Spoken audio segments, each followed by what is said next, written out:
그날 저는 소중한 결혼 반지를 팔게 되었습니다. 남편이 저에게 선물해준 남편과 저의 이니셜이 새겨진 하나밖에 없는 반지였죠. 동시에 저에게 남은 남편의 마지막 유산이기도 했습니다. 그럼에도 불구하고 반지를 팔 수밖에 없었던 건 제가 지금 아주 절박한 상황에 처했기 때문이었습니다. 반지를 판 금액을 확인하고 저는 곧바로 높은 승소율로 유명하다는 대형 로펌을 찾았습니다. 접수처에서 제 이름을 확인한 직원이 차분한 목소리로 안내해 주더군요. 김은혜님, 예약하신 상담 시간이 되셨습니다. 이쪽으로 안내해 드릴게요. 저는 깊은 한숨을 내쉬며 직원의 뒤를 따라 변호사 상담실로 향했고, 이윽고 30대 중후반쯤 되어 보이는 깔끔한 정장 차림의 담당 변호사분을 만날 수 있었죠. 안녕하세요. 담당 변호사 송기한입니다. 편하게 말씀해 주세요. 떨리는 손으로 변호사님의 명함을 받았고 자리에 앉아 변호사님께 제가 당한 일에 대해 설명을 시작했을 때였습니다. 뭔가 기분이 이상한 겁니다. 제 담당 변호사님이 제가 설명하는 것을 듣고 있는 듯 하면서도 어딘가 멍한 표정이더군요. 제 말에 대답도 없고 메모를 하는 것도 아니었고 그저 저를 가만히 바라보는 것이었습니다. 처음엔 단순한 착각인가 싶었습니다. 하지만 시간이 지나도 변하지 않는 변호사님의 태도에 점점 신경이 거슬리기 시작했습니다. 제가요, 옛날부터 어딜 가서 남자들이 이렇게 정신을 못 차리고 제 얼굴을 쳐다보는 경우가 꽤 자주 있었거든요. 계속해서 저를 지그시 바라보는 그 눈빛에 도저히 못 참겠어서 결국 저는 변호사님께 버럭 화를 냈습니다. 저기요 변호사님, 아까부터 제 말 듣고 계신 건가요? 네. 네? 아, 죄송합니다. 제가 잠시 다른 생각을 하느라. 변호사님, 변호사라는 분이 상담을 하러 온 손님 얘기는 듣지도 않고 그렇게 빤히 상대방을 쳐다보기만 하면 어쩌자는 거예요? 저는 지금 제 인생이 달린 문제를 논하고 있다고요. 네? 아니요, 그게 아니라 뭔가 착각하시는 것 같은데. 착각이라뇨. 방금 전까지 제 얼굴에서 눈을 못 떼고 계셨잖아요. 저의 말에 변호사님은 크게 당황해하더군요. 아마 제가 이렇게 직접적으로 대놓고 콕 집어 지적할 줄 몰랐겠죠. 하지만 이어지는 변호사님의 말에 이번에는 제가 크게 당황하게 되었습니다. 불쾌하셨다면 죄송합니다. 제가 의뢰인분 얼굴을 계속 보고 있었던 이유는 의뢰인분이 저희 로펌 대표님과 묘하게 너무 닮아 있어서요. 네? 대표님과 제가 닮았다니 그게 무슨 말씀이세요? 말 그대로 저희 대표님 성별과 나이만 바꾸면 딱 의뢰인분하고 똑같은 것 같습니다. 단순히 얼굴이 닮은 것뿐 아니라 말투와 분위기 등이 너무 비슷해서 이걸 저희 대표님께 보고를 드려봐야 하나 하고 고민 중이었습니다. 제가 이 로펌 대표님과 닮아서 저를 그렇게 쳐다본 것이었다고요? 어머, 일단 착각해서 죄송해요. 아닙니다. 제가 오해할 만한 행동을 먼저 했는데요, 뭘. 그런데 저는 여기 대표님과 일면식도 없는 사람이어서요. 세상에 닮은 사람들은 많으니까 저도 그런 거겠죠. 아니요, 그런 닮은 느낌이 아니라 혹시 실례가 되지 않는다면 저희 대표님을 한 번만 뵈러 가시면 안 될까요? 제 담당 변호사는 이 로펌 회사의 대표님을 한번 만나달라고 계속 사정을 하더군요. 도대체 그 대표님이라는 분과 제가 얼마나 닮았길래 이러는 것인지. 저는 빨리 상담을 받고 싶어서 결국 변호사님을 따라 대표님이 계신 방으로 가게 되었습니다. 변호사님이 그렇게 닮았다고 하도 비슷하다고 하시니까 확인차 가서 대표님 뵐게요. 대신 대표님 뵈고 나오면 그때는 제대로 상담해 주셔야 해요. 당연하죠. 저 때문에 의뢰인분 시간을 빼앗았으니 제가 수임료도 할인해 드리겠습니다. 정말이죠? 그건 듣던 중 반가운 소리네요. 이제 거의 다 왔습니다. 잠시만 여기서 기다려주세요. 로펌 대표 사무실 방 앞에서 담당 변호사님은 노크를 하였고 이윽고 방 안에서 들어오라는 중년 남성의 목소리가 들렸습니다. 대표님, 업무 중에 죄송합니다. 다름이 아니라 제 의뢰인분이 대표님과 너무 닮아서 아무래도 대표님께서 한번 보셔야 할 것 같아 모시고 왔습니다. 그때였습니다. 대표실 문을 열고 들어온 저를 본 로펌 대표님의 눈이 커다래지더니 저에게 성큼성큼 다가와 제 어깨를 꽉 잡는 것이었습니다. 아니, 너는 저를 아세요? 미정아, 살아있었구나. 갑자기 저를 미정이라고 부르며 저를 껴안으며 오열하는 로펌 대표님을 보고 그 방 안에 있던 사람들은 전부 어리둥절해했습니다. 저는 미정이가 아니라 은혜인데요. 김은혜요. 아니야. 저기 귀 밑에 이 점까지 똑같아.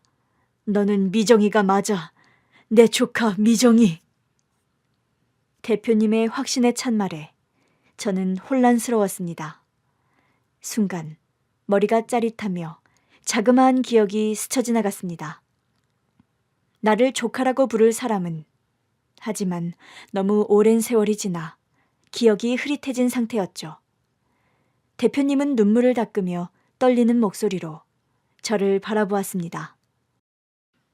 미정이 너 그때 바닷가에서 사라진 뒤로 어떻게 된 거야? 바닷가요?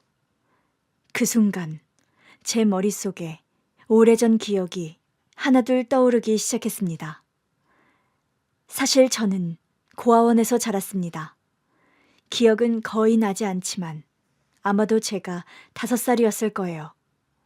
당시 저는 부모님이 2분 다 계셨던 걸로 기억합니다. 할아버지가 큰 회사를 운영하셔서 경제적으로도 되게 여유가 있었던 것 같아요. 그날은 엄마 아빠와 큰아버지네 가족과 함께 여름 휴가로 바닷가에 가게 되었죠. 햇볕 뜨거운 줄을 모르고 모래사장에서 모래탑을 쌓으며 신나게 놀았고 시원한 파도에 발을 담그며 깔깔 웃었던 기억이 어렴풋하게 남아있습니다. 그렇게 한참을 놀던 저는 갑자기 닭꼬치가 먹고 싶어져서 부모님께 떼를 썼죠. 엄마, 나 닭꼬치 사줘. 얘는 우리 조금 있다 저녁 먹으러 갈 건데 지금 닭꼬치를 먹으면 어떻게 해? 그래, 미정아. 배고파도 조금만 참아. 나 지금 닭꼬치 되게 먹고 싶은데 배에서 꼬르륵 소리도 나. 계속 닭꼬치를 사달라고 조르는 저의 말에 큰아버지가 같이 닭꼬치를 사러 가준다고 하시더군요. 미정이, 그럼 큰아빠랑 얼른 다녀올까? 아유, 아니에요. 이 더운데 꼭 그렇게까지 안 해주셔도 돼요. 아까 오면서 봤는데 여기서 별로 멀지 않은 곳에 닭꼬치 트럭이 있더라고요. 제가 얼른 미정이 데리고 사러 다녀올게요. 그래주면 고맙지, 형. 그럼 우리는 여기 돗자리랑 짐들 좀 정리하고 있을게. 그렇게 저는 큰아빠 손을 잡고 닭꼬치를 사러 가게 되었습니다. 아싸, 닭꼬치. 미정아, 그렇게 좋니? 네, 좋아요. 큰아빠 최고. 그런데 지금 사람들이 많으니까 길 잃어버리지 않도록 큰아빠 손 꼭 잡고 있어야 한다. 네, 큰아빠. 이윽고 저희 2사람은 닭꼬치를 파는 트럭을 발견하였습니다. 큰아버지는 닭꼬치를 주문해 주셨고 계산을 하기 위해 잠시 제 손을 놓았습니다. 저는 닭꼬치를 먼저 받아서 손에 쥐고 기뻐하며 주위를 두리번거렸어요. 그런데 그때 커다란 파도가 해변을 덮치는 걸 보았습니다. 너무도 웅장하고 신기한 광경에 저도 모르게 넋을 잃고 그쪽으로 발길을 옮겼던 것 같아요. 아, 맞다. 큰아빠 옆에 꼭 붙어 있어야 한다고 했는데. 저는 다시 뒤돌아서 트럭으로 가려고 했고 그 순간 제 앞을 지나가는 한 남자가 보였어요. 검은색 반바지를 입고 흰 티셔츠를 입은 남자. 저는 얼핏 보기엔 큰아빠라고 생각했어요. 분명히 같은 옷을 입고 계셨거든요. 나 여기 있는데 큰아빠 어디 가시는 거지? 빨리 따라가야겠다. 저는 깊이 생각하지 않고 큰아빠 뒤를 따라갔습니다. 한 손에 닭꼬치를 쥐고 야무지게 먹으면서 쫓아갔죠. 그런데 한참을 걷고 나서야 알았어요. 그 사람이 큰아빠가 아니라는 거요. 뭐지? 큰아빠가 아니잖아. 저는 뒤돌아서 다시 트럭이 있던 곳으로 가려고 했지만 주위에는 수많은 사람들이 북적이고 있었고 제가 왔던 방향이 어디였는지조차 알 수 없었습니다. 엄마, 아빠, 큰아빠! 저는 필사적으로 소리쳤어요. 하지만 애타게 부르는 제 목소리에도 부모님과 큰아빠는 보이지 않았고 그렇게 길을 잃은 저는 처음 느껴보는 두려움에 그 자리에 서서 엉엉 울었던 것 같습니다. 그때 저에게 한 아줌마가 다가왔어요. 뽀글머리를 하고 꽃무늬 치마를 입고 있는 선해 보이는 인상의 아줌마였죠. 꼬마야, 왜 여기서 울고 있니? 길을 잃어버렸어요. 갑자기 길을 잃어서 놀랐지? 자, 아줌마랑 가자. 아줌마가 우리 엄마 아빠 찾아줄 거예요? 그럼. 자, 얼른 아줌마 손잡고 엄마 찾으러 가자. 처음 보는 낯선 사람을 따라가면 안 된다고 들었지만 그때 저는 길을 잃었다는 두려움에 정상적인 사고를 할 수 없었고 그렇게 모르는 아줌마를 따라가게 되었습니다. 저희 부모님을 찾아준다던 아줌마는 사람들의 인적이 드문 곳으로 가자마자 갑자기 본색을 드러내더군요. 얘, 너 집이 좀 잘 사나 보다. 세상에 무슨 꼬맹이한테 금목걸이며 은팔찌며 이 명품 옷을 입힌다니? 이거 팔면 돈이 꽤 되겠는데? 우리 엄마는요? 우리 엄마 아빠 어디 가야 만날 수 있어요? 얘, 너 지금 상황 파악이 안 되니? 너 이 아줌마 말 안 들으면 큰일 난다? 아줌마가 우리 엄마 찾아준다고 했잖아요. 찾아줘요. 아, 시끄러. 이래서 애는 질색이라니까? 시간도 없으니까 빨리 한탕 해야겠네. 눈빛이 바뀐 아줌마는 제 머리부터 발끝까지 훑어보더니 이내 제가 입고 있던 옷과 목걸이, 팔찌 등 모든 것을 빼앗았습니다. 그리고 저는 러닝과 속옷만 입은 채로 그곳에 버려지게 되었죠. 그리고 저는 정신을 잃었던 것 같습니다. 시간이 얼마나 흘렀을까? 눈을 뜨니 저는 고아원 아니었습니다. 어머, 정신이 좀 드니? 여기가 어디예요? 여기는 고아원이야. 넌 이름이 뭐니? 제 이름을 묻는 원장 선생님의 말에 저는 대답을 할 수 없었습니다. 갑자기 머리가 텅 빈 것처럼 새하얘졌거든요. 제가 당했던 일이 큰 충격이었는지 갑자기 제 이름도 살던 곳 주소도 기억이 나지 않았습니다. 제 이름이 그러니까... 저런, 생각이 나지 않는구나. 괜찮아. 이제부터 여기서 편하게 지내면 된단다. 어리둥절한 채 들어온 그곳에서 저는 새로운 이름, 은혜로 불리기 시작했어요. 나중에 들어보니 어두운 골목길에 있던 저를 발견한 한 어른이 저를 고아원에 데려다 줬다고 하시더군요. 아마 제가 고아원에서 탈출이라도 한 줄 알았나 봐요. 그렇게 저는 김은혜가 되어 고아원에서 살게 되었고 그 후로 제 가족을 만날 수 없었습니다. 처음에는 너무 낯설고 부모님이 보고 싶어서 매일같이 울었던 것 같아요. 하지만 시간이 약이라고 했던가요. 시간이 흐르면서 저는 점차 고아원 생활에 익숙해지게 되었고 저의 가족에 대한 기억은 잊혀져 가게 되었습니다. 고아원 생활을 하며 입양되어 떠나는 친구도 있었지만 저는 입양이 되지 않아 성인이 될 때까지 고아원에서 자랐습니다. 성인이 되던 해 저는 정착자립금을 받고 고아원을 나와 원룸을 구해서 살게 되었습니다. 고아원을 떠나 홀로 서야 했던 저는 당장의 생활이 급급했기에 대학은 포기하였고 아르바이트를 하며 생활을 이어갔습니다. 카페, 편의점, 꽃집 알바, 식당 서빙 등 안 해본 알바가 없었죠. 그렇게 몇 년간 아르바이트를 하다가 20대 중반이 되었을 때 우연히 한 IT 중소기업의 사무보조로 취직을 하게 되었습니다. 사실 말이 좋아 사무보조지 거의 잡다한 일을 하는 위치였습니다. 제가 출근을 한 지 일주일 정도 되었을 때였을 거예요. 외부 투자자들이 저희 회사를 방문하게 되었습니다. 은혜 씨, 오늘 중요한 손님들 오시는 거 알지? 이 자료들 10부씩 복사해서 회의실에 놔두고 어제 사온 다과들 좀 예쁘게 세팅해놔요. 네, 대리님. 혹시 음료는 어떤 것으로 준비해 놓으면 될까요?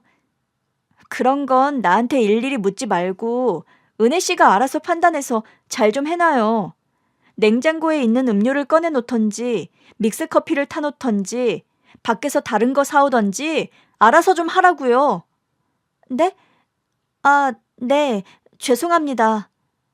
사회생활 처음인 거 티내는 것도 아니고 진짜 답답해서. 그 대리님은 회사에서 유명한 노처녀였습니다. 제가 입사한 첫날부터 촌티가 난다든지 답답하다 등 저에게 까칠하게 대했지만 그날따라 유독 저에게 짜증을 부리더군요. 그런데 그때 회사 대표님이 그 모습을 보셨던 것 같아요. 중요한 손님이 오시는 걸 알면서 김 대리는 그런 식으로 일을 합니까? 대표님, 그게 아니라 김 대리는 이번에 작성한 보고서 내용이 너무 미비해서 결국 최 부장님이 전면 수정한 걸로 알고 있는데요. 그건 제가 부족했습니다. 더 열심히 하겠습니다. 김 대리는 자질 부족 문제가 아니라 인성이 부족한 것 같네요. 중요한 손님이 오시는데 회사에 입사한 지 얼마 되지도 않은 친구한테 알아서 세팅해 놓으라고 윽박지르는 걸 보니 평소에도 그런 식으로 했었나 봐요. 김 대리는 대표님의 말에 고개를 푹 숙이고 아무 말도 하지 못하더군요. 소문에 따르면 노처녀인 김 대리가 대표님을 몇 년째 짝사랑하고 있다는 얘기가 있었거든요. 저희 회사 대표님은 우리나라에서 알아주는 공대 출신으로 대학 졸업 후 바로 스타트업으로 회사를 설립해 몇 년 사이에 유망 있는 중소기업으로 키워오고 있었습니다. 30대 초반의 나이에 외모도 잘생겨서 대표님을 흠모하는 여직원들이 많았지요. 그런 대표님께 면박을 들은 김 대리는 얼굴이 벌개져서 자리를 벗어나게 되었습니다. 은혜 씨라고 했죠? 손님들 음료는 제가 여기 밑에 있는 카페에서 사올 테니 신경 안 써도 돼요. 대표님, 감사합니다. 뭘요? 그리고 다음부터는 저런 말 듣고 있지 말고 괴롭히는 사람 있으면 나에게 말해요. 잘생긴 얼굴로 저런 말을 하며 미소를 보이는데 어떻게 사랑에 빠지지 않게 될 수 있을까요? 그날부터 저도 대표님을 짝사랑하는 여직원 중 하나가 되고 말았죠. 다행히 그날 외부 투자자들의 회의는 성공적으로 마무리되었고 회사는 더욱 바빠지게 되었습니다. 시간이 흐르면서 저도 잡다한 일 외에 점점 다른 업무도 익혀가게 되었죠. 그리고 그날 이후로 회사 내에서 대표님과 제가 마주치는 일이 잦아졌습니다. 회의실에서 자료를 정리하고 있으면 어느새 대표님이 들어오셔서 도움을 주시고 늦게까지 일하면 퇴근길에 태워주시겠다고 제안하곤 하셨죠. 그날도 퇴근 시간이 지났는데도 저는 여전히 중요한 자료를 정리하고 있었습니다. 다른 직원들은 다 퇴근한 상태였고 저 혼자만 남아 있었죠. 은혜 씨, 아직도 이래요? 아, 대표님, 내일 있을 미팅 자료를 마무리해야 해서요. 그래도 혼자 이렇게 늦게까지. 시간이 벌써 9시가 다 됐는데요. 괜찮아요. 이것만 마저 끝내고 갈게요. 식사는 하셨어요? 아직이면 같이 저녁이라도 먹으러 갈까요? 그렇게 우리는 처음으로 회사 밖에서 시간을 보내게 되었습니다. 대표님이 데려간 식당은 조용하고 분위기 좋은 곳이었습니다. 대표님을 짝사랑했지만 쳐다볼 수 없는 위치였던 저는 벌개진 얼굴을 감추려고 고개를 들지도 않고 밥만 먹고 있었죠. 그런데 대표님이 그 말을 하는 순간 저는 숟가락을 놓치며 고개를 들 수밖에 없었습니다. 사실 저 은혜 씨한테 관심이 있었어요. 네? 저같이 별 볼 일 없는 사람한테요? 별 볼 일 없는 사람이라뇨. 왜 자신을 깎아내려요? 은혜 씨는 배경이나 학력에 상관없이 열심히 사는 모습이 정말 멋진 것 같아요. 첫날부터 눈에 띄었거든요. 정말이에요? 그런데 회사에서 소문이 대표님을 좋아하는 직원들이 많다고 들었는데요. 그건 그냥 소문일 뿐이에요. 그리고 저는 은혜 씨한테만 관심이 있는 거요. 은혜 씨, 우리 정식으로 만나보면 어떨까요? 그게 괜찮을까요? 저는 좋긴 한데, 하지만 저는 고졸이고 고아원에서 자랐어요. 혹시 나중에 후회하실까봐. 그런 건 중요하지 않아요. 저한테는 은혜 씨라는 사람 자체가 중요해요. 대표님, 사실 저도 대표님이 좋았어요. 그렇게 우리는 공식적으로 연인 관계가 되었습니다. 회사에서는 비밀로 했지만 가끔씩 눈빛이 마주치면 서로 미소를 짓곤 했죠. 그리고 사귀기 시작한 지 1년이 되었을 때 저희는 결혼을 약속하게 되었습니다. 하지만 결혼 준비 과정이 순탄치만은 않았습니다. 남자친구의 어머니, 시어머니가 저를 극구 반대하셨거든요. 상철아, 네가 미쳤니? 고아 출신의 고졸인 여자랑 결혼을 한다고? 우리 집안 체면은 어떻게 하고? 엄마, 은혜는 정말 좋은 사람이에요. 한 번만 만나보세요. 분명 엄마도 좋아하실 거예요. 만날 필요도 없어.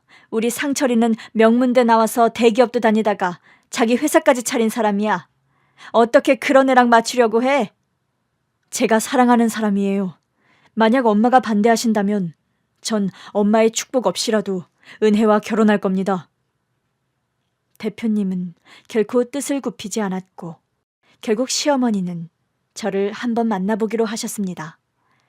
처음 시어머니를 뵐 때는 너무 긴장했지만 최대한 예의를 갖추고 진심을 전하려고 노력했습니다. 안녕하세요, 어머님. 처음 뵙겠습니다. 김은혜라고 합니다. 알아요. 고아라던데? 제 배경이 좋지 않아 많이 실망하셨을 텐데 그래도 이렇게 만나주셔서 감사합니다. 어머님, 저는 진심으로 상철 씨를 사랑하고 있고 부족하지만 평생 상철 씨를 위해 최선을 다하겠습니다. 본인이 생각해도 양심 없는 거 알죠? 어느 정도 급이 맞아야 결혼을 하지. 이건 무슨... 엄마, 이러지 않기로 했잖아요. 내가 속이 터져서 그런다. 내가 남편도 없이 너를 혼자 어떻게 키웠는데 이런 수준에 맞지도 않는 애를 신부감이라고 데려오니? 수준 같은 거 따지지 않고 그저 제가 행복해지는 길을 응원해 주시면 안 되는 거예요? 엄마가 계속 그런 식으로 나오면 저도 엄마랑 연 끊고 우리 둘이 알아서 결혼하고 살 겁니다. 아니, 얘가? 남편의 강경한 태도에 결국 시어머니는 두 손 두 발을 들게 되었고 우리는 마침내 결혼식을 올리게 되었습니다. 화려하지는 않았지만 가족과 친구들이 함께한 따뜻하고 의미 있는 결혼식이었습니다. 결혼식 날, 남편은 저를 위해 거금을 들여 특별히 고른 다이아몬드 반지를 선물해 주었습니다.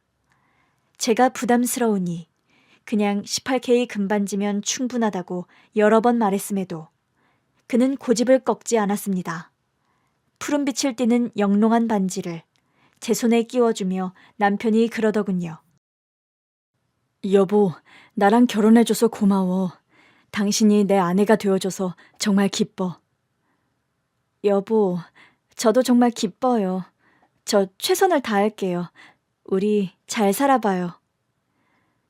그렇게 남편과 결혼한 후 저는 전문적으로 남편의 사업을 돕기 시작했습니다. 회사 내에서 경영과 재무에 관한 지식을 적극적으로 배워나갔고 남편은 제가 배우고 성장하는 모든 순간을 진심으로 응원해 주었습니다. 은혜야, 너는 성격이 꼼꼼하고 차분해서 재무 쪽에 소질이 있는 것 같아. 그래서 말인데 우리 회사 재무팀을 맡아볼래? 저요? 제가 할 수 있을까요? 당연하지. 넌 항상 내 기대 이상으로 해내왔잖아. 이번에도 잘할 거라 믿어.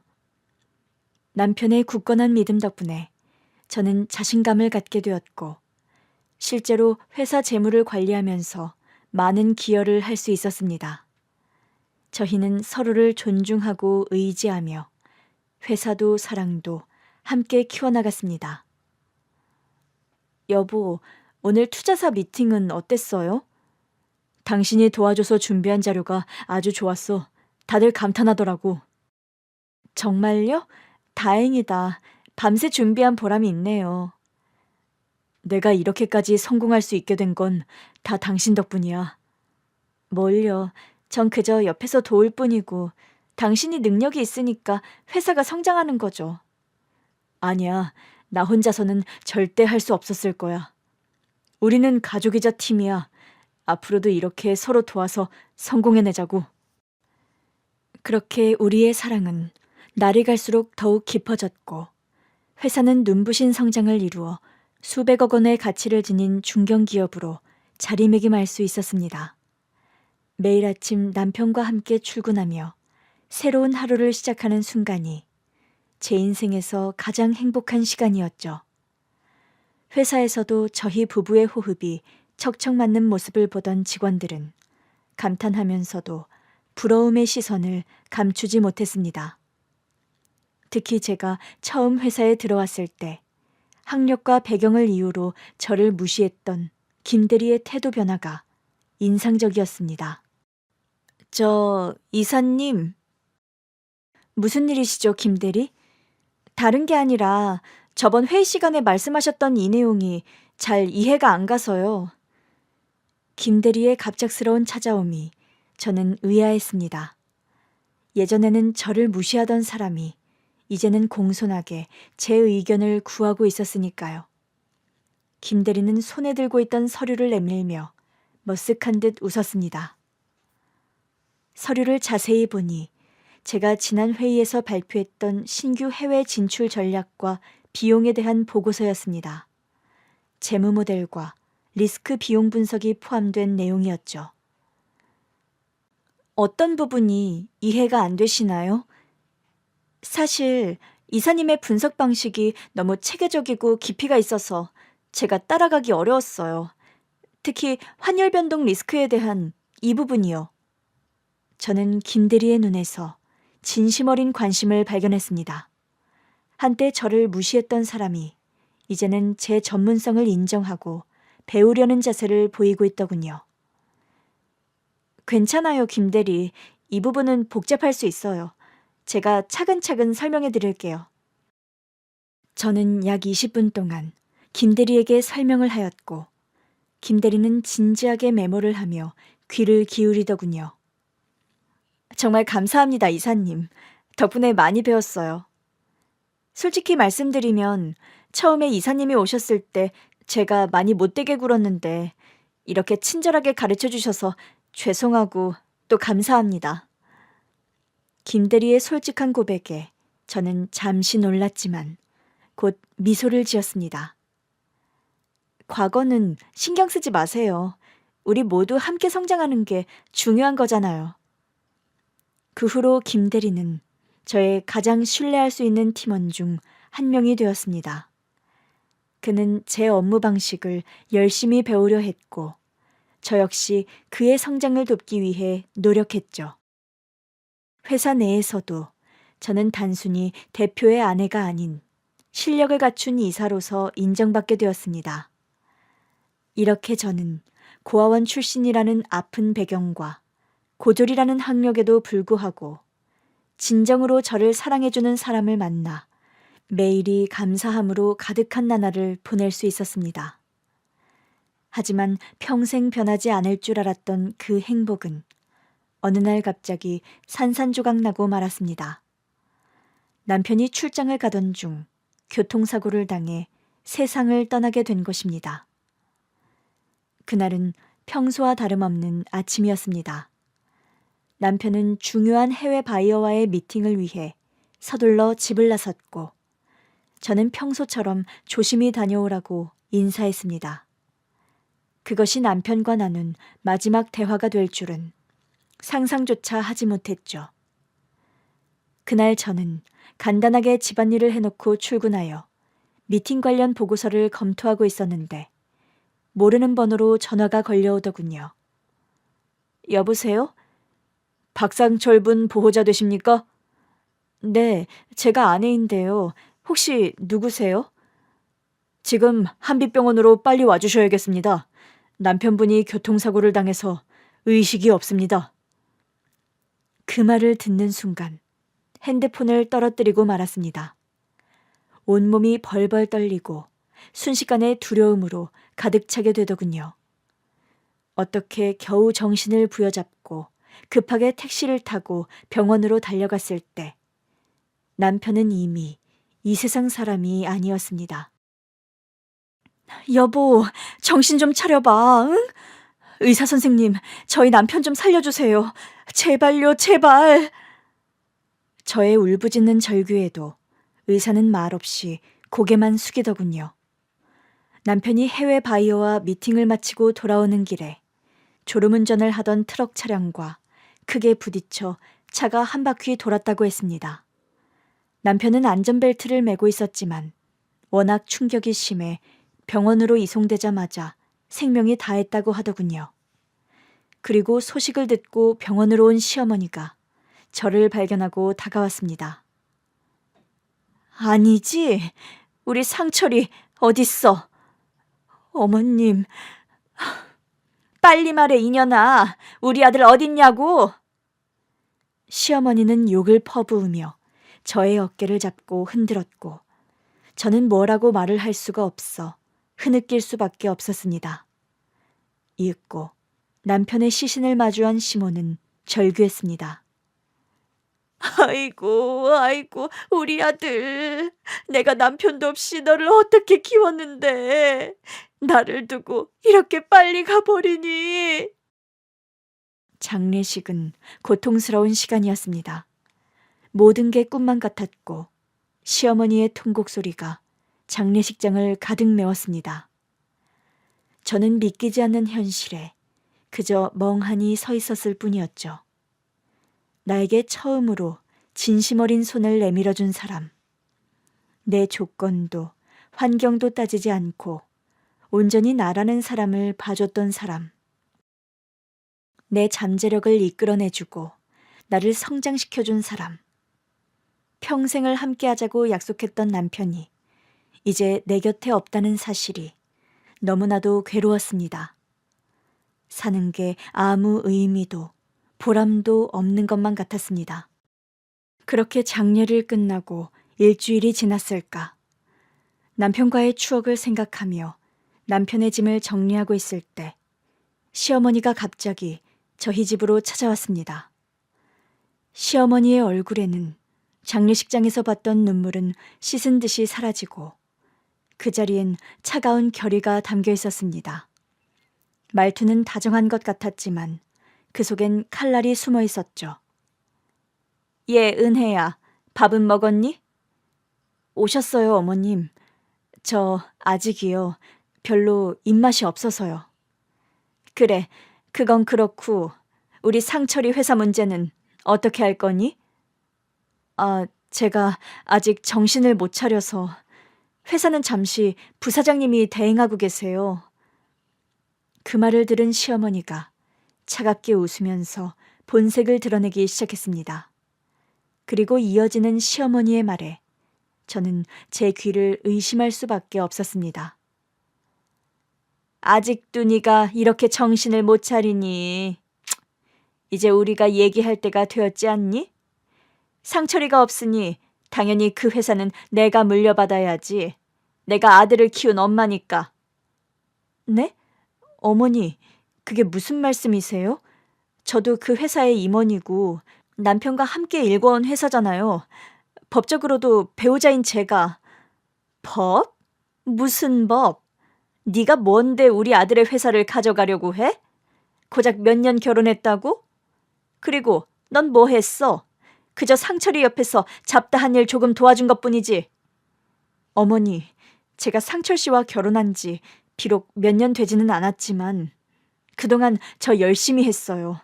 그런데 갑자기 이러시면 네가 열심히 한 건 모르겠고 상황이 그렇다는 거다.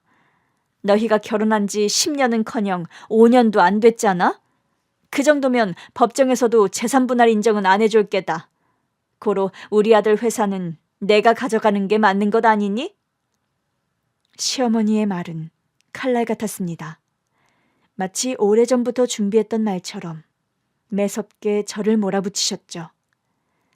남편이 죽은 지 얼마나 됐다고 갑자기 찾아와서는 저런 말을 하는 시어머니가 너무 어처구니가 없어서 저는 대꾸할 힘도 없었습니다. 시어머니는 집안을 훑어보고는 이 집이라도 안 빼앗는 걸 고마워하라며 소리치고 나가더군요. 그때는 저 말이 상식적으로 불가능한 일이니 그냥 해보는 말이겠지 생각하고 말았습니다. 그러나 다음 날 회사에 출근하자 분위기가 이상했습니다. 오랜만에 출근해서 그런지 뭔가 분위기가 어수선해 보이더군요. 그때 비서가 찾아왔습니다. 이사님, 회장님께서 오셨는데 이사회를 소집하셨습니다. 회장님이요? 네, 돌아가신 대표님의 어머님께서요. 아니, 갑자기 시어머니가 무슨 회장님? 무척 당황했지만 바로 이사회가 열리고 있는 회의장으로 갔습니다. 회의장에 들어서니 시어머니는 당당하게 대표 자리에 앉아 있었고 주변에는 낯선 변호사들이 둘러싸고 있더군요.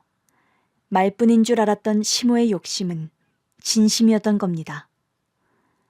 오늘 이 자리에서 고 박상철 대표의 뒤를 이어 제가 회장직을 맡게 되었음을 알립니다. 네? 어머님, 이게 무슨 짓이에요? 왔니? 마지막 인사는 하게 해주마. 보시다시피 김은혜 이사는 남편을 잃은 충격으로 정신이 나가 있어서 회사 업무를 볼 수 있는 상황이 아닙니다. 현재 상황으로 인한 심리적 충격을 고려해 당분간 휴직하도록 하겠습니다. 저는 시어머니의 말에 말문이 막혔습니다. 이사들 중 시어머니의 말에 찬성을 하는 사람도 일부 있었고 일부는 어리둥절해했죠. 하지만 이어서 시어머니가 서류들을 내보이자 그 누구도 반대하지 못했습니다. 알고 보니 남편이 초기 회사 설립 시 시어머니 명의로 일부 지분을 등록해 놓았던 것이었습니다. 물론 그 지분만으로는 시어머니가 회장이 될 만큼 대단한 부분이 아니었지만 시어머니는 남편의 장례식이 끝나자마자 재빠르게 달려들어 이미 남편 회사 주식의 상당 부분을 매수하였더군요. 비록 남편과의 결혼을 반대하긴 하셨지만 그래도 결혼 후 꾸준히 시어머니를 찾아뵈었고 또 남편을 도와 회사를 키워나가는 것을 보시곤 많이 누그러졌다고 생각했는데 이런 뒤통수를 맞다니 저는 너무나 어처구니가 없었습니다. 이렇게 눈 뜨고 코 베이는 것인가 싶었지만 현재 상황에서 제가 나서서 할 수 있는 게 없더군요.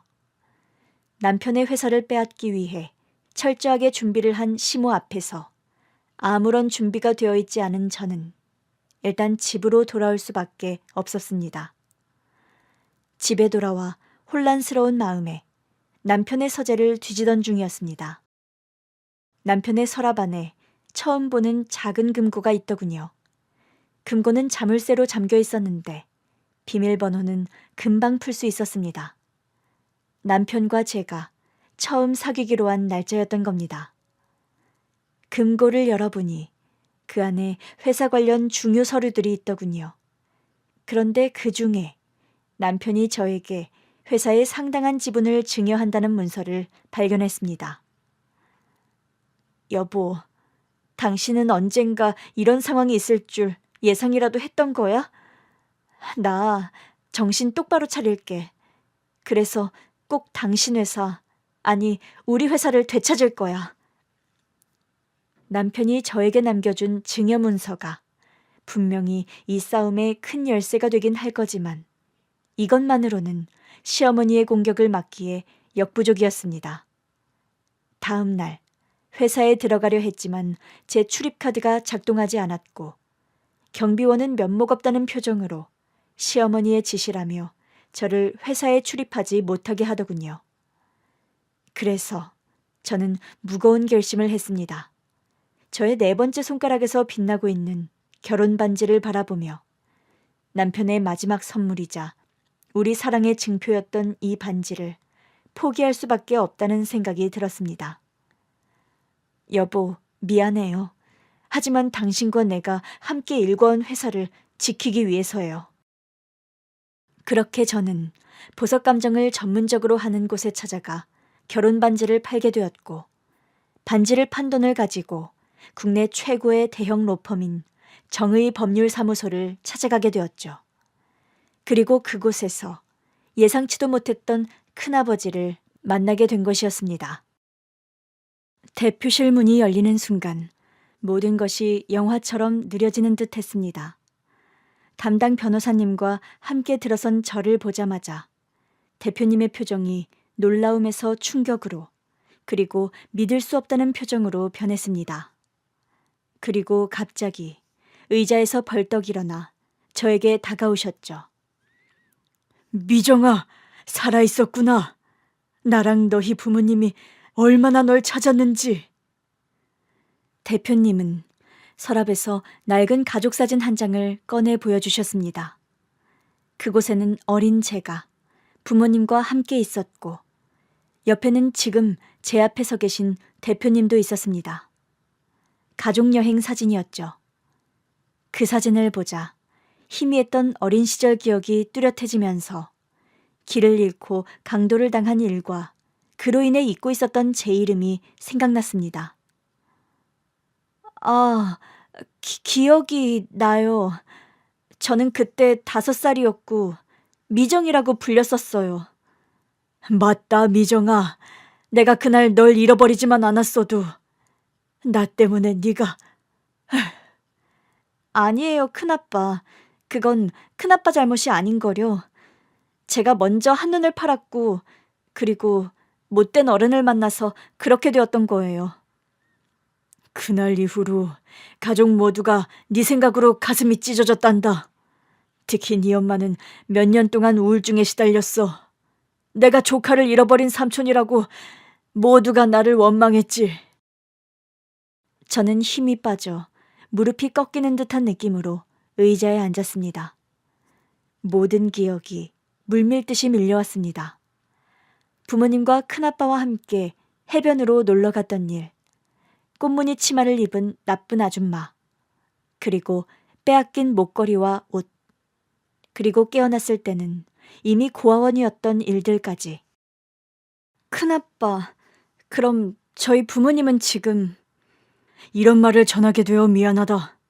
너희 부모님은 널 잃고 전국을 찾아 헤매던 중 빗길에 사고가 나서 그만. 이제야 기억을 찾았는데 엄마, 아빠... 차라리 내가 대신 죽었어야 했는데 그런 말씀 마세요. 큰아빠 때문이 아닌 걸 하늘에서 엄마 아빠도 보고 아실 거예요. 그렇게 말해줘서 고맙구나. 그런데 미정아, 너 무슨 일이 있는 거야? 여긴 어떻게 오게 된 거니? 순간 저는 현실로 돌아왔습니다. 부모님이 돌아가셨다는 사실이 슬펐지만 반지를 판 돈을 꼭 쥐고 제가 여기 온 목적을 다시 생각했습니다. 큰아빠, 제 남편이 얼마 전 갑자기 세상을 떠났어요. 그런데 시어머니가 남편과 제가 함께 일군 회사를 빼앗아 가려고 해요. 저는 시어머니의 횡포와 제가 겪은 일들을 모두 털어놓았습니다. 큰아버지의 표정은 점점 분노로 변해갔습니다. 그런 일이 있었다니. 미정아, 더는 걱정하지 마라.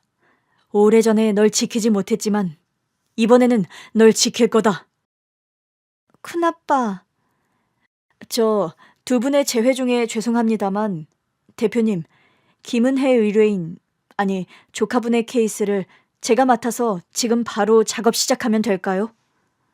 아니, 이 사건은 내가 직접 맡겠네. 30년 법조계 경험을 모두 쏘아부어서라도 반드시 승소할 거야.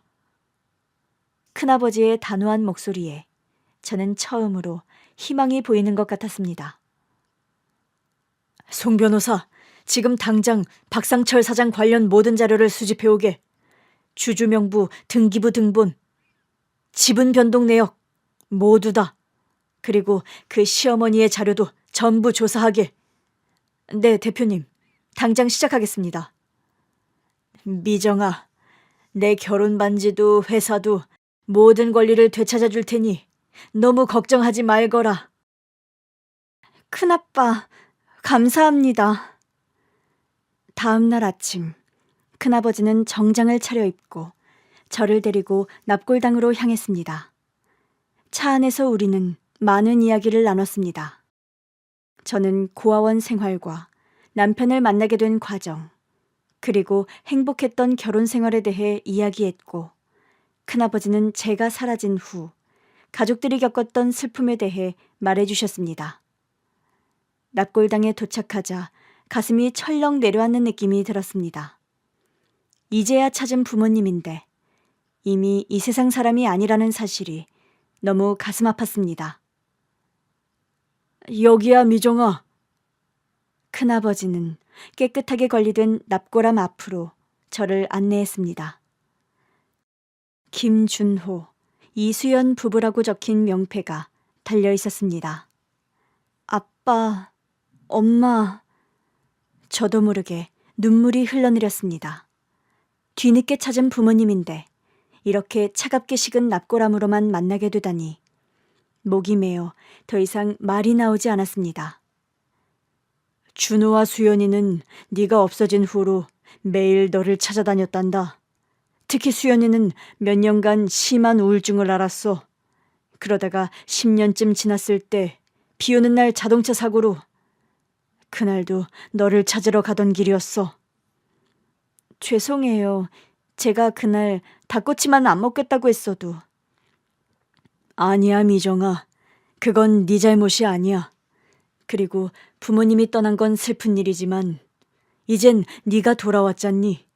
너희 부모님은 하늘에서 분명 기뻐하실 거야. 저는 눈물을 닦으며 부모님께 절을 올렸습니다. 너무 늦게 찾아와 죄송하다고, 이제부터는 자주 찾아뵙겠다고 마음속으로 약속했습니다. 그리고 시간이 흘러 시어머니가 소집한 임시 주주총회의 날이 왔습니다. 시어머니는 제게 남아있는 얼마 되지 않는 회사 지분이라도 완전히 빼앗아 자신의 입지를 굳히려 했던 것입니다. 제가 회의장에 나타나자 모든 시선이 저를 향했고 시어머니가 놀란 표정으로 저를 바라보았습니다. 잘들 계셨어요? 오랜만입니다. 뭐야, 너 여기 왜 왔니? 이건 이미 결정된 사안이야. 하지만 제 뒤로 큰아버지와 여러 명의 변호사들이 들어오자 시어머니의 표정이 눈에 띄게 굳더군요. 안녕하십니까. 정의법률사무소 대표 변호사 김정민입니다. 고 박상철 대표의 배우자이자 법적 상속인인 김은혜 씨를 대리합니다. 뭐? 우리나라에서 제일 큰 그 정의법률? 어떻게 네가? 고인의 배우자에게 적법한 통지도 없이 진행된 이 주주총회는 무효입니다. 또한 저희가 확보한 자료에 따르면 박 여사님은 아들의 사망 직후 불법적인 방법으로 회사 지분을 취득하셨더군요. 무슨 소리야? 난 그냥 내 아들의 권리를. 이 서류를 보시죠.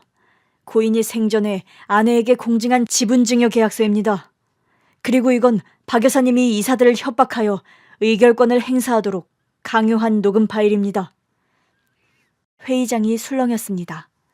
그동안 시어머니의 압박에 침묵하고 동조했던 이사들 일부가 하나둘 입을 열기 시작했습니다. 사실 저는 박 여사님이 제 약점을 잡아 협박했습니다. 이사회에서 자기 편을 들어달라고. 저도 마찬가지입니다. 회사 자금 유용을 묵인했던 제 과거를 들먹이며 협박을 받았습니다. 시어머니의 얼굴이 점점 붉어졌습니다. 손에 들고 있던 서류를 바닥에 떨어뜨리고 자리에서 후들거리며 벌떡 일어나더군요. 이건 모함이야. 누가 이런 거짓말을. 법정에서 모든 걸 밝히겠습니다. 지금 이 주주총회는 해산되어야 합니다. 그리고 불법적으로 이 회사 대표 자리를 차지한 당신한테는 민형사상 책임을 모두 물을 예정이니 각오하십시오. 결국 그날의 주주총회는 무산되었고 시어머니는 회사 지분을 불법적으로 취득한 혐의로 수사를 받게 되었습니다. 정의법률사무소의 치밀한 법적 대응에 시어머니 측은 속수무책이었죠. 한 달 후 법원은 시어머니의 경영권 장악 시도가 불법이었음을 인정했고 모든 지분은 정당한 상속인인 제게 돌아오게 되었습니다. 며칠 후 회사는 다시 정상적인 운영을 시작했고 저도 남편이 남긴 유산을 제대로 지켜야겠다는 다짐으로 회사에 나가게 되었죠. 그런데 회사 앞에서 저를 기다리고 있는 사람이 있었습니다. 바로 시어머니였죠. 은혜야, 나랑 좀 얘기할 수 있을까? 저랑 더 이상 나눌 이야기가 있을까요? 내가 잘못했어. 정말 미안해. 그땐 너무 정신이 없어서 그랬어. 내 아들이 죽고 나니까 눈앞이 캄캄해서 아무것도 생각할 수 없었어. 저는 조용히 시어머니를 바라보았습니다. 평소 당당하고 거만하던 모습은 온데간데 없고 눈에는 초조함과 불안함이 가득하더라고요. 정신이 없었다고 해서 남의 것을 빼앗으려고 하면 안 되는 거 아닌가요? 그래, 내가 너무했어. 하지만 너도 알잖아. 이 회사는 내 아들, 네 남편이 평생을 바쳐서 키운 곳이야. 내가 그걸 지키고 싶었던 거야. 이 회사는 남편과 제가 함께 일군 곳이에요. 하지만 어머닌 남편이 남긴 걸 지키려 한 게 아니라 그냥 본인의 욕심을 채우려 한 것뿐이죠. 시어머니는 제 말을 듣고 얼굴을 찡그렸지만 곧 다시 표정을 누그러뜨리며 한숨을 쉬더군요. 제발 내가 한 번만 다시 기회를 얻을 수 없을까? 회사에서 자리를 하나만 줘. 응? 어머님, 이제 와서 회사에 남고 싶다고요? 그래, 아니면 네가 정의법률 대표 조카라며. 그럼 너 이제 돈도 엄청 많을 거 아니야. 나 돈 조금만 줘라. 그래도 가족인데 그 정도는 해줄 수 있지? 지금 이 순간까지도 가족이라는 말을 들먹이는 시어머니가 참 뻔뻔하다 싶었습니다. 어머닌 제게 가족이 아니에요. 가족이라면 이런 짓은 하지 않았겠죠. 제발 한 번만 기회를 줘. 응? 나 벌금 때문에 있던 집도 팔고 이제 가진 게 진짜 아무것도 없어. 어머니, 이렇게 후회할 거면 저한테 그러지 말았어야죠. 저는 더 이상 할 얘기 없으니 찾아오지 마세요. 시어머니는 그제야 망연자실한 표정을 지으며 더 이상 아무 말도 하지 못하고 조용히 떠나더군요. 한때는 거만하게 나를 짓밟으려 했던 사람이 저렇게 된 걸 보니 뿌린 대로 거둔다는 말이 딱 맞는 것 같습니다. 큰아버지는 계속해서 제게 힘이 되어 주셨고 저는 남편의 뜻을 이어 회사를 더욱 발전시키기로 마음먹었습니다. 이제 저는 더 이상 고아도 남편을 잃은 불쌍한 과부도 아니었습니다. 저는 부모님께 사랑받았던 딸이자 대형 로펌 대표의 조카이자 남편이 세운 회사의 당당한 경영자로서 새로운 삶을 시작했습니다. 지난 날을 돌이켜봤을 때 가장 놀라운 점이 뭔지 아세요? 제가 오래전 잃어버린 가족을 찾은 것이 바로 남편이 저에게 선물한 결혼 반지 덕분이라는 사실이었습니다. 그 반지가 없었다면 저는 결코 대형 로펌을 찾아가지 못했을 것이고 큰아버지를 다시 만날 수도 없었을 테니까요. 남편이 하늘에서 지켜보고 있다면 아마 이렇게 말해주지 않을까요? 은혜야, 봤지? 우리가 서로를 믿고 함께 이룬 것은 그 누구도 빼앗아갈 수 없어. 이제 네 진짜 가족도 만나게 되어 정말 다행이야.